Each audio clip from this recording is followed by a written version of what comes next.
Hi viewers, welcome to our channel. ప్రస్తుతం మనతో పాటు ఇమ్మంది రామారావు గారు సీనియర్ జర్నలిస్ట్ ఉన్నారు. వారితో ఒకసారి మాట్లాడదాం. సార్ నమస్కారం. సార్ నమస్తే అండి. సార్, పవన్ కళ్యాణ్ గారు పొత్తులో భాగంగా 21 సీట్లలోనే పోటీ చేసి 21కి 21 గెలిపించుకోగలిగారు. అయితే ఇప్పుడు పవన్ కళ్యాణ్ గారు తను నెక్స్ట్ వచ్చే ఎలక్షన్స్ నాటికి ప్రిపేర్ అవుతున్నారు. మొత్తం 170 స్థానాల్లో ఆయన పోటీ చేసేందుకు తన పార్టీని బలోపేతం చేసుకోవడానికి ప్రయత్నాలు చేస్తున్నారని వార్తలు అయితే వస్తున్నాయి. సార్, మరి ఏ విధంగా వ్యూహాలు రాబోతున్నారు? మరి వచ్చే నాటికి పొత్తులో ఉంటారా, లేకుంటే 170 స్థానాల్లో ఆయనే పోటీ చేసే అవకాశం ఏమన్నా ఉందా? మరి ఆ టైంలో గెలుస్తారా? ఏ విధంగా తన పార్టీని బలోపేతం చేస్తారు? సార్, మీరేం చెప్తారు దీని గురించి? ఇది టూ ఎర్లీ అండి. దీన్ని మనం చాలా తొందరపడి మాట్లాడుకోవడం అవుతుంది. ఒక పక్క ఇప్పుడే పదవులు తీసుకున్నారు, ఇప్పుడే జనంలోకి వెళ్ళడం మొదలుపెట్టారు, ఇప్పుడే కలిసికట్టుగా ఆంధ్రప్రదేశ్కి అవసరమైన నిధులు తీసుకోవాలి. తర్వాత ఆంధ్రప్రదేశ్లో రోడ్లు మొత్తం చెడిపోయి ఉన్నాయి, వైద్యం మొత్తం చెడిపోయి ఉంది. అంటే హాస్పిటల్స్ని బాగు చేసుకోవాలి, రోడ్లు బాగు చేసుకోవాలి, ప్రభుత్వ కార్యాలయాలను బాగు చేసుకోవాలి, పంటలను బాగు చేసుకోవాలి. అంటే నాణ్యమైన విత్తనాలు ఎక్కడా లేవు కనుక పంట కొట్టుకుపోతుంది. తర్వాత సజభూముల్లో ఆ సజభూములు ఏవైతే ఉన్నాయో అవి కాస్త రాజకీయ నాయకుల తాలూకు కబంధస్తాల్లో ఉన్నాయన్నమాట. ఇన్ని ఛాలెంజీలు ఉంటుండగా నెక్స్ట్ ఏమవుతాను అనే ఆలోచన ఆయనకి రాదు. ఇవి ఎవరైనా మధ్యవర్తులు కుక్కుడు స్టోరీస్ మాట. మనం కూడా బట్ అది ఎలా స్ట్రెస్ చేసి చెప్పలేదు, కానీ రాబోయే ఎలక్షన్స్ మాత్రం తప్పకుండా ప్రధానమైన ప్రతిపక్షం అవుతుందని మనం చెప్పుకున్నాం కదా, ఎప్పుడో చెప్పుకున్నాం. ఎందుకంటే రాజకీయం అంటేదే కదా. కూటమి ఉందనుకోండి, వీళ్ళ మీద ఎవరు పోటీ చేస్తారు? ఎవరు పోటీ చేసినా ఓడిపోతారు. ఈ ముగ్గురు కదా వీళ్ళు, కేంద్ర ప్రభుత్వంలో ఉన్నవాళ్ళు, రాష్ట్ర ప్రభుత్వంలో ఉన్నవాళ్ళు, పాలకవర్గం పార్టీ. అందువల్ల ఇది టూ ఎర్లీ. ఏదో ఒక వదంతినేమో లావదీసి ఎస్టాబ్లిష్ చేయాలనే ప్రయత్నం తప్ప దీంట్లో ఏమీ లేదు. అంటే సార్, వచ్చేసారి కూడా కూటమిలో భాగంగానే వెళ్తారంటారు. మరి మీ ఒపీనియన్లో ఇప్పటి నుంచే టూ ఎర్లీ అంటున్నారు, కాకపోతే పవన్ కళ్యాణ్ గారు ఇప్పటి నుంచే మొదలు పెడితే అప్పటి వరకు ఆ పార్టీని బలోపేతం చేయొచ్చు కదా. ఇప్పుడు బేస్ అనేది కరెక్ట్ ఉండాలి కదా సార్.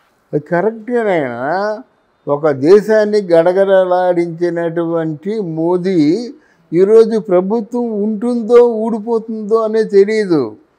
కొంతమంది కాంగ్రెస్ పార్టీ నాయకులు ఈ ప్రభుత్వం ఎంతకాలం ఉంటుంది అని చెప్పారు. వాళ్ళే క్రియేట్ చేస్తున్నారు. మోదీయే ఇప్పుడు చంద్రబాబు నాయుడిని కీలకంగా తీసుకొని ఆల్మోస్ట్ ఆల్ కన్వీనర్గా ఉపయోగించుకుంటున్నాడు. ఇప్పుడు మోడీని రక్షించేవాడు చంద్రబాబు నాయుడు. ఇప్పుడు గతంలో మోదీని చంద్రబాబు కానీ, చంద్రబాబు నాయుడిని మోదీ కానీ తిట్టలేని తిట్టు లేదు. అంటే తిట్లు ఇంకా లేవు మాట. ఎన్ని తిట్లు తిట్టాలో అన్ని తిట్లు తిట్టుకున్నారు ఇద్దరు కూడా. మళ్ళీ జీవితంలో కలుసుకుంటాం అనుకున్నారా? ఇవి రాజకీయాలు.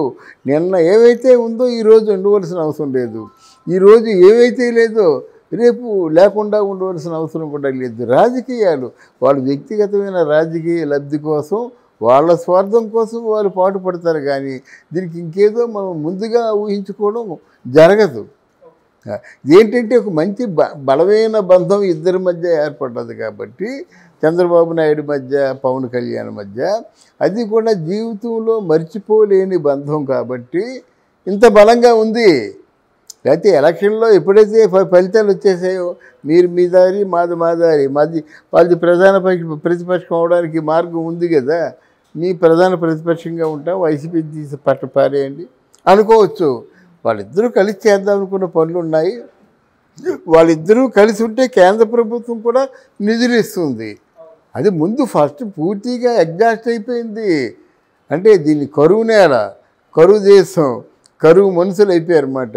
వాళ్ళు తిండి ఉండాలి ఆ 3 పూట్లైనా, ఆ విద్య బాగా ఉండాలి కదా. అందరూ గవర్నమెంట్ కాలేజీకి వెళ్ళి ఇంగ్లీష్ మీడియంలో చదువుకోరు కదా. ఆ విద్యా విధానం నాశనం అయిపోయింది, వైద్యం నాశనం అయిపోయింది. పథకాలు అని 10 మందికి పంచి మిగతా 90 మందికి కూడా పంచకుండా ఉండడం వల్ల అందుకున్నవాడు హ్యాపీగా ఫీల్ అవుతున్నాడు, అందుకోలేని వాళ్ళు ఆ నానా తిట్లు తిడుతున్నారు. ఇంత తిరుగుబాటు ఎందుకు వచ్చిందంటే మలమల మాడిపోతున్నారు. వీళ్ళు దించేయాలరే భగవంతుడు అనుకున్నారు. ఆ ల్యాండ్ సెటిల్మెంట్తో మొత్తం మారిపోయారు అన్నమాట.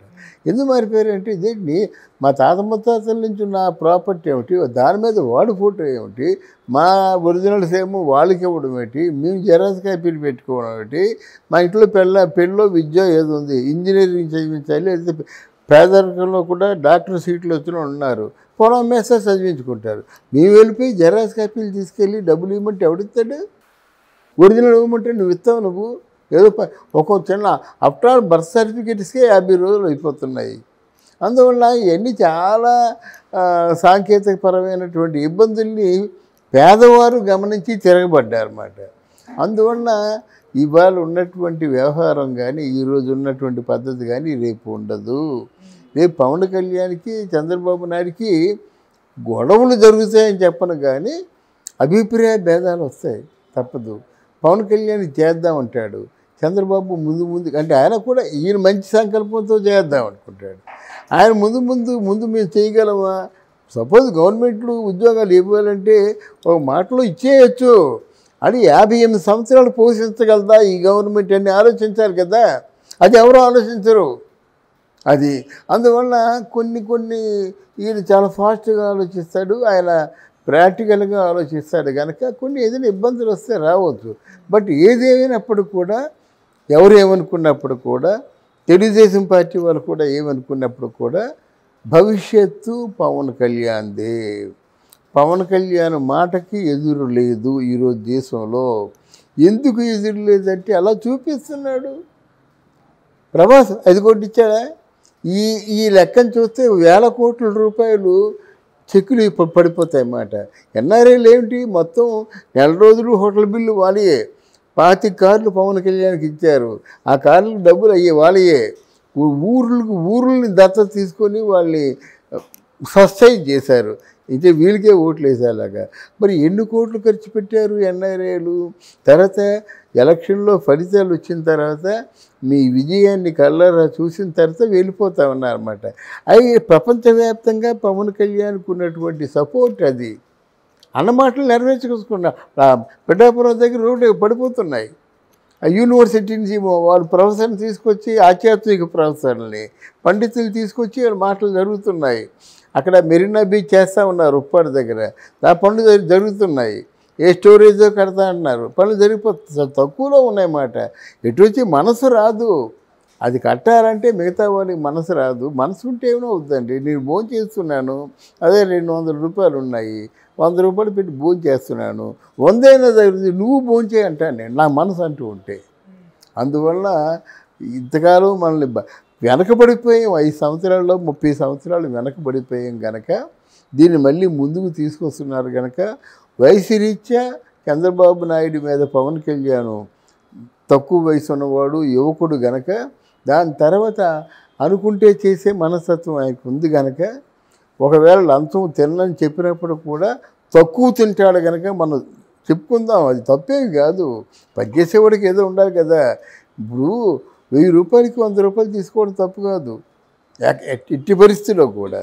అదే కాకుండా 1,00,000 రూపాయలకి 5,000 ఎంతో తీసుకొని అది పేదలకే పంచిపెట్టాడు అనుకోండి, తప్పు కాదు అది. అలా కాకుండా అక్కడి నుంచి 20,000 కోట్లు తీసుకొచ్చి 3,000 కోట్లు ముందు పెట్టి 17,000 కోట్ల రూపాయలని వెనకేసేసుకుంటే ఆ దేశం కానీ ఆ ప్రాంతం కానీ బాగుపడుద్దా? ఒక్కసారి ఆలోచించుకోండి.